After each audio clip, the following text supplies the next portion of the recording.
Hi everyone, hope you are doing well from wherever you're watching this channel, depending on your time zone. Now, we have a member of parliament who is presenting a bill in the National Assembly which want the government to pay land grabbers. You grab land, you've been staying there, then when they want to acquire this land back, the government to pay you. That means that is government land. And if it is the private land, then also the person should also pay you before evicting you from that land. They literally want to stop eviction of land grabbers. This bill looks juicy for landless people and squatters. It looks very juicy, but the question is it in your interest, or this is just for the big boys and girls in this country? Is it in good faith? Is this member of parliament bringing this bill in good faith indeed to help the landless people? Because you know, the MP is arguing that the grabbers were compelled to grab land because of an acute lack of access to ownership of productive assets. So, government to pay land grabbers. Hapo ndo tumefika sasa. Sikia tu neno land grabber. That means you are acquiring land illegally. Maybe even by using force. Or you just find land, follow there, and you put a structure there, you start staying inside. Wakuja wakulipe, ndio uondoke. And if you check on our current laws, it said that, you know, there is a 12 years uninterrupted stay whereby you can acquire that property in what they refer to as adversary possession. That is Act Cap 22 of the laws of Kenya. And this is what they're saying here. I want us to go through it. Under the law, a squatter can only claim the land if he did not leave the land at any point in 12 years and was not served with an eviction notice.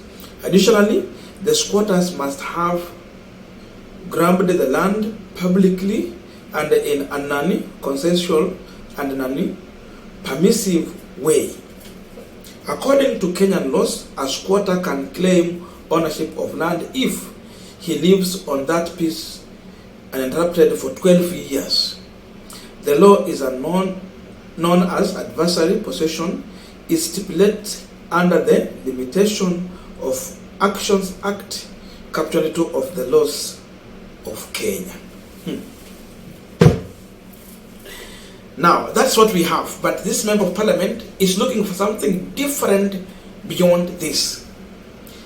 Before we go deep into this discussion, just a quick request for those who are watching and you have not subscribed, please consider subscribing. To our returning subscribers, I must say thank you so much. And again, to all our viewers, please give this video a thumbs up. Thank you so much, and back to this discussion. Now, the truth is that this politician will always put their interest first. The interest of politicians comes first before your interest. They must be served, then they come for you. So if you see this kind of a bill coming to the National Assembly, it is not coming in good faith to serve your interest. It is coming to serve the interest of politicians. People are going into unholy alliance to possess grabbed properties from Kenyans and the government. And these individuals are purely politicians. They know they have acquired huge chunks of land illegally, but now they want to possess it and put it in law so that it will be legal. And that's why they are coming with this bill. It might look juicy, that is touching on people who are squatters, those who do not have money to acquire a land, and the people are going to celebrate this, but you will be celebrating what is meant to serve the interest of politicians. Take the situation of the, for example, the Western Hotel that was built up on a grabbed land belonging to a airport. JKI. The land was grabbed. Then they put up a hotel. So instead of demolishing that hotel, like what Uhuru was doing, he did so many. Now, these people want to protect their properties that they grabbed. So that if the land belongs to the government, you cannot go and demolish that building. And this leads me to a point that Ruto said one time, that they want a situation whereby land grabbers who have developed on the property that is not belonging to them can go into a negotiation with the owner of the property. What are we negotiating? Shamba ni yangu. Wewe ulikuja kuchukua shamba ukajenga. So what are we negotiating? You must leave my property. When I acquired that property, I had a plan. So why are you killing my dream by putting your dream on my own property? It can't go that way. That was William Ruto. So the issue was that these people have acquired a lot of lands, and now they want to own this property and then pay some money to the government. What do? They devalue the land and pay it, or just own it like that. I grabbed it, nimejenga 12 years, imeisha, sasa shamba iko yangu. So they want to secure the land like what Western Hotel is sitting on, and many other land. Remember, in one of our videos, we were bringing a story from the Wasingishu County, where a widow was complaining about security officers using force to evict her from her own property. Then it turned out that we have Ruto, who has acquired a huge chunk of land within that area, and he is paying people to get out. If you're not willing, now they are coming with the force to force you to sign papers at gunpoint to leave. The story that emerged was that he's fencing that land, including a government land, and a fence paka na serikali ikuwe ndani. Akisha fence hivyo na akuwe kwa power 10 years or 5 years, niambie, will the government reclaim that land?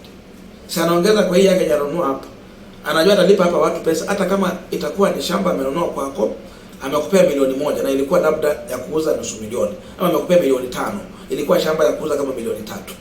Si anaongeza nyamegrabu kwa serikali? Who is the biggest beneficiary? So we are seeing members of parliament coming with these bills, but it is here to protect people like Ruto and his close allies with the same behavior. This is an unholy alliance to grab this country and grab Kenyan's properties. It is not in your interest. It is serving their interest. You tell me, you have your land near to a key area for market. Maybe you can run a hotel, you can run a restaurant, maybe a good M-Pesa or something close to that, just within a market center. Then another man who has more money than you, he comes all along and bring the material into your property and put up a structure, a meheka restaurant or a shop or a hotel, and that's your property. And then someone is telling you to go and negotiate with that person. These people are welcoming anarchy. What they are doing here, they are hatching anarchy in this country, where people are willing to kill each other just because of property. They are opening a door for grabbers to frustrate Kenyans, and the poor people are going to be targeted. You might see like this one is coming to help you. My friend, these rich people have always protected their properties. Ni maskini ndio anaenda kuumia hapa. Just go and check. Hata kama kuna land grabbers mahali ama watu homeless people, landless people in this country, ukiamua kuwapea tu eka moja. Haiwezi toshea na shamba yenye kwa mfano Ruto ama Uhuru ama Raila ama Mudavadi na hao wengine wako nazo. No. Ama Kalonzo. No. Haiwezi toshea hata nusu hiyo mashamba yao. Ukiamua tukupea hawa watu. So it is all about to secure these people who have acquired land illegally and those who have a plan to grab. So you put it in law to allow you to grab. Hisi ni wakati wa Moi. Ukitaka kufanya kitu yenye kiko kinyume na sheria, mwanzo unaenda una amend the law so that when you are doing it is within the law. Indeed, we have the living and breathing Moi of our times in the name of William Samoei Ruto. Ukiona wabunge na hizi bili si zao, wametumwa na wenye bills wako. So this is dangerous, it is bad, it should be rejected.